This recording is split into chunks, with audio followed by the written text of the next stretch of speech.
మీ బల్లల్లో పాసుందా? కావలసినంత ఉంది. మీ tooth paste లో ఉప్పు ఉందా? ఉంది. ఉందా? సరే పదండి మేడం, ఇంకోసారి వద్దామా?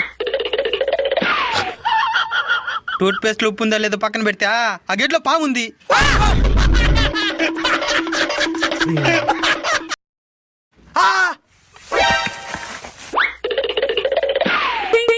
మీ టూత్ పేస్ట్ లో కారం ఉందా? కారమా? వీళ్ళేదో ప్లాన్ తో వచ్చినట్టున్నారు. ఉంది. ఉందా? మీ టూత్ పేస్ట్ లో చింతపండు ఉందా? ఉంది.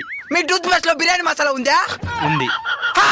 ఏంద్రాన్ని ఉందని చెప్తున్నావా? ఈ విధంగా ఉంటే మేము ఎట్టా పేస్ట్ అమ్మేదా? మేడం వీడు కావాలనే నాటకాలు చేస్తున్నాడు మేడం. రేయ్ నువ్వు ఏ బ్రాండ్ యూస్ చేస్తున్నావు? సిపిరా. మేడం భయపడద్దండి మేడం, ఇప్పుడు అడుగుతాను చూడండి. మీ యాప పొలంలో చక్కెర ఉందా? యాపలో చేతులు తగ్గిరా.